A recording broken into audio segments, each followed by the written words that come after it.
Hello everyone, it's me, CRT Soda Man. Today I want to talk about one of my favorite games.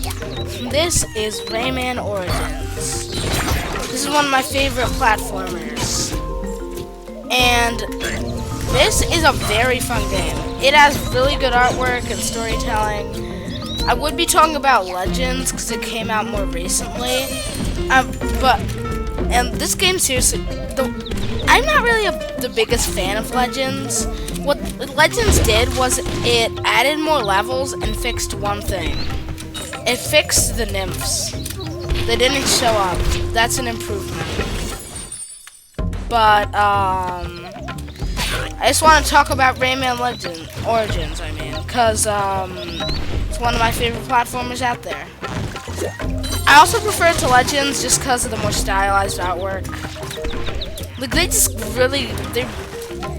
when they made Legends art style, they took the original Origins and they just put a lot of gloss on it. And that's fine. When did Legends even come out, dude? I don't know. All I know is this absolute masterpiece came out in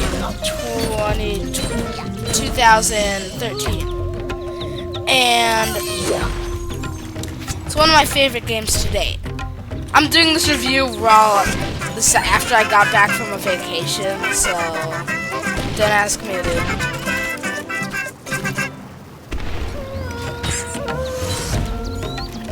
I'm not gonna show any footage of the nymphs on here, cause neuron activation.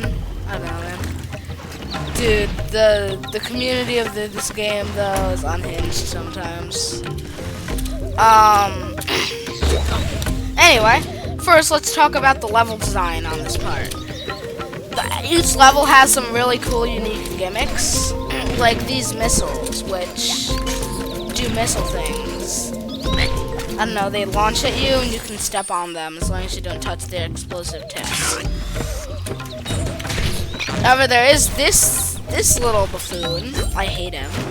I utterly, completely despise him. And he has this little missile launcher. He thinks he's so smart. And he's gonna shoot his big ass gun at us. And we just have to be okay with it. Because features everyone. This game deserves a real update. Because I'm not waiting for another Rayman 2D platformer. Legends was not as good as Origins. And when I first played it, it was on my dad's PS3. And, yeah. It was kind of stupid and such. And so, I just really thought that this game was cool, so I bought it on Steam.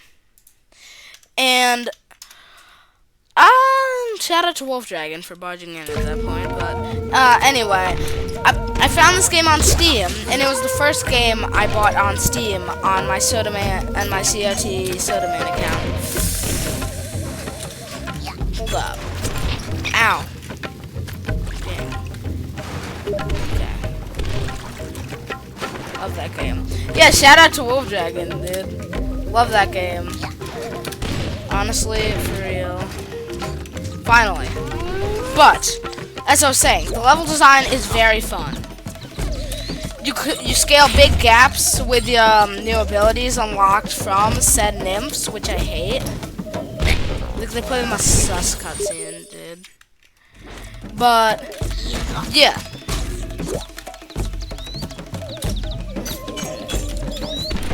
And this is not pre-recorded footage. This is. Oh nah. So. Level design, people. This game has good level design, but like this is crazy. Nah, this nah, bruh. Peak level design, people. In all seriousness, this game is absolutely amazing. There's even the secret rooms, like that one, which I haven't even discovered yet. And each secret room will have you have to save Electoons, which are these strange little creatures trapped in cages. Now, in order to free the Electoons from their cage, You must defeat all the enemies chained to the cage, and then smash the cage using your abilities. This game also provides... Electoons are sort of used as unlockables, because after you beat them, you have the chance to get crystals to unlock one final level, testing your own mechanics, but I'll talk about that later. Anyway, that final level will be brought up later. But Electoons also allow you to unlock characters. The characters don't really change your gameplay, but they make you look cool. Like this guy. This is a Teensy Wizard, and you can do this. You can jam to music. Game of the year, everyone. No joke. I don't think this is not gonna get Game of the Year, even if it already has, because the game kind of died out at some point. I don't really see many people uploading, but the unhinged community is still active. I'm still actively playing this game, as you see right now. Like I said, 2013, everyone.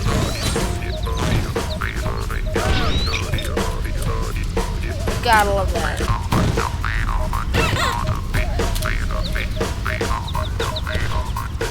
Old game. But really good old game. And once you reach the end, honestly, this game is peak. That guy turns out to be sinister later. The story of this game is sort of absurdly simple. So let's move on to the next section. Story. So, new character. Okay, cool. But, like this, as I was saying, this game, the story is rather simple, actually. So Rayman and his pals are just sleeping, and then for some reason they're sleeping and snoring so freaking loud that the people in hell hear it. And then the people in hell, they come up and they're like, "Oh no, Dama Banure, I'm mad. Gibberish shenanigans."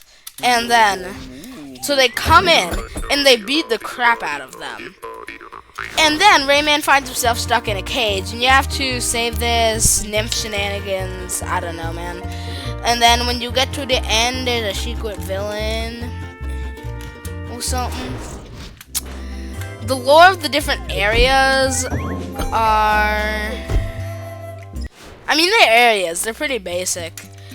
There's a food area. Gotta love that.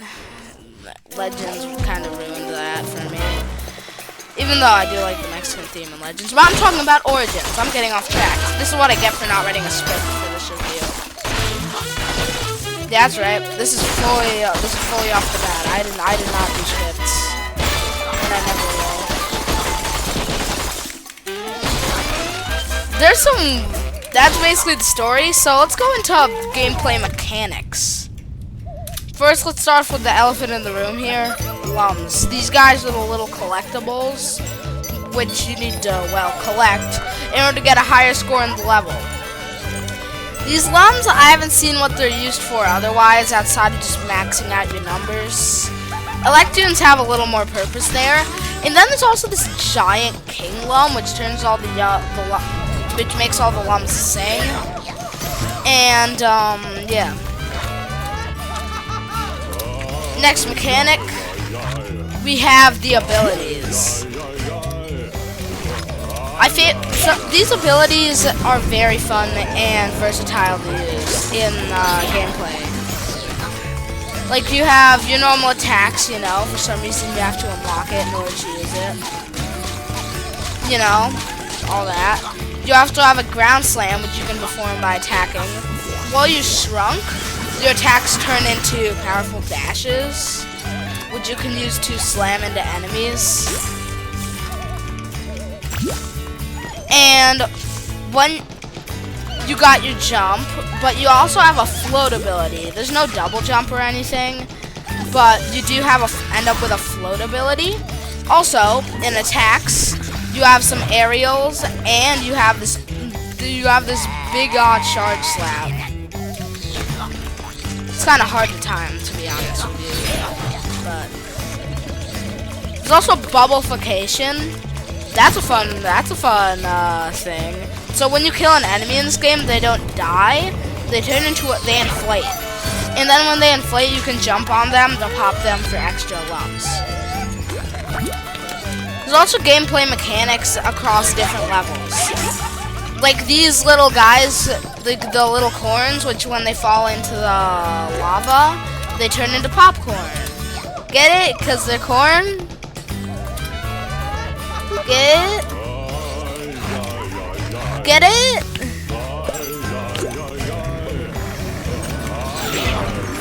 Nah, I did. My god. Don't tell me after. But, yeah, there's a lot of cringe stuff that I haven't brought up yet. And we'll be right back, doing a brief intermission in the review. No,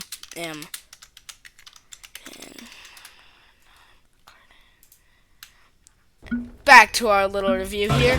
More gameplay mechanics are these little tubes of hot sauce, which you can use in order to blow these pots.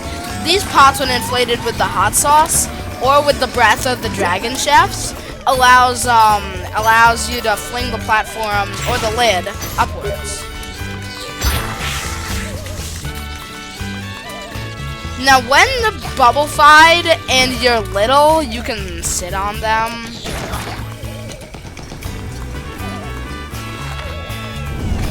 So it's really stupid. There's also the secrets. They get you the Electoons, etc. I could talk about this game all day. It's very good. But, as I was saying, make sure to leave a like, subscribe if you'd like to see more reviews in the future. Never done one before. This is very improvised. Anyway, peace out.